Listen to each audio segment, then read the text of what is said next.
Oh howdy all, grab yourself a drink, it is time for some PathOfExile discussion.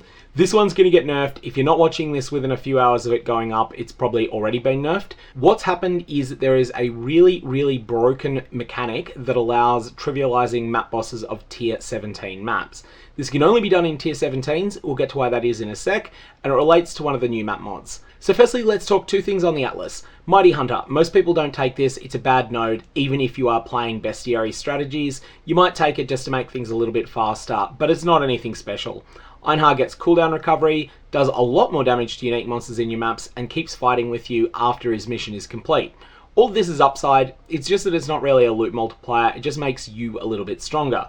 The second thing is a less marginal node, the Dutiful Soldier. Huck accompanies you on opening the first smuggler's cache in each of your maps. So if there's a smuggler's cache in your maps, then you'll have a second unique monster fighting alongside you. You'll have Huck, and you'll also have Einhar. Why on earth does this matter? Well, because there is a map mod that can roll on tier 17 maps, where rare and unique monsters remove 10% of life, mana, and energy shield on hit. Isn't it convenient that this is not only from players, but that this also applies to monsters as well? So let's go into this fortress map. I'm going to force Einhar to appear through the use of a bestiary scarab. I'm also going to force additional red beasts onto the map.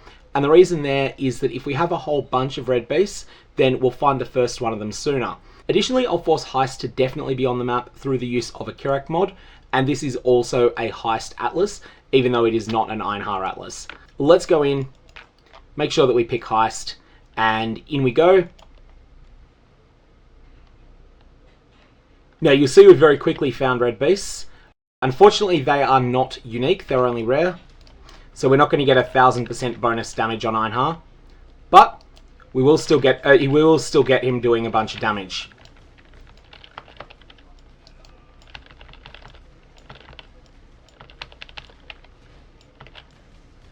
And we're killing things really fast. This character is not particularly powerful, but Einhar is. Einhar is incredibly strong, and he's just basically shredding all of these monsters. Oh, I just got a 6-link bomb. Wasn't expecting that.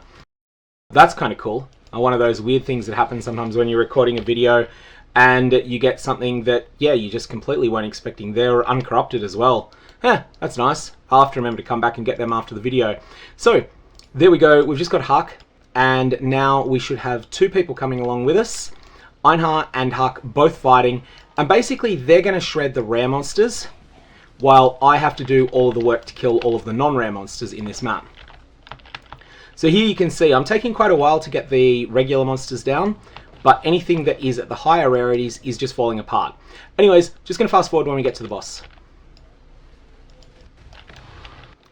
Alright, so here we are at the map boss. Let's walk in and let Einhar do his thing.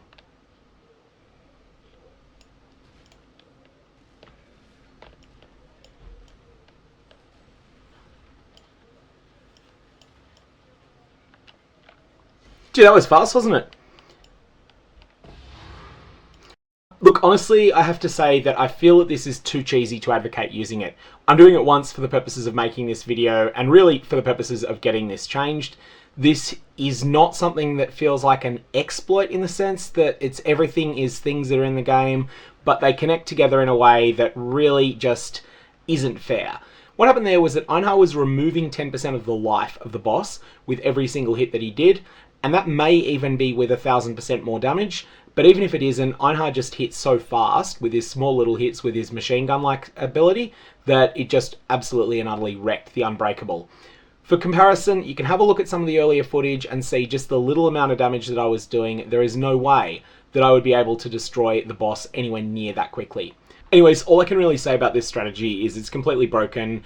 It doesn't cross my lines of what would technically be an exploit because this is just the way that these mechanics work together, but it feels close enough to it that I'm not willing to continue doing it. Not because I think it's likely to be ban-worthy or anything like that, but because I think it just feels so cheesy that it's not fun to do. Hopefully it'll be patched out really soon. Until then, it's up to you whether you decide to do it or not. I'd advocate not doing it, but one of the difficulties in Trade League is, of course, that as this information gets more widespread, more and more people will start doing it.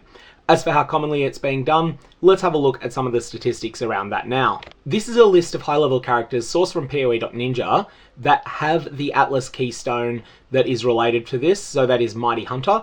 and you'll see that a lot of them are not doing typical bestiary things on their atlas. For example, big game. This is completely mandatory if you're running a bestiary atlas. Natural selection. This is completely mandatory if you're running a bestiary strategy. Two-hearted hunt. Completely mandatory if you're running a bestiary strategy. Now, it is entirely possible that you might just pick up Mighty Hunter first and then work towards unlocking more of your atlas. But if we restrict only to people who have definitely completed all of their atlas, you'll see the story is pretty similar. So once you're level 93, you're not going to be in a situation where you've got Mighty Hunter, you're planning on speccing big game, you're planning on speccing two-hearted hunt and natural selection, but you just don't have enough atlas points yet. Chances are, by the time you're level 93, you've got at least 90 of your atlas points, and if you are playing a bestiary strategy, you've definitely got these allocated by then. Now let's compare this to what people were doing about this time of the league in Affliction League. So about 1 week in, day 6, we're having a look now at the people who have specced Mighty Hunter in this league. And you'll see that it's a higher percentage of people that have got big game, that have got great migration, animal companion, and natural selection, which really were the package of things that you would have together if you're running a beast strategy.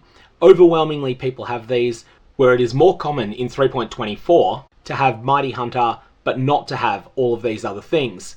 That tells a story, and that story is that there's a number of people that are definitely already doing these shenanigans. So, Granny Gear Games, please patch this. Until then, it's up to you whether you use this or not. May your Tier 17 maps have interesting mods.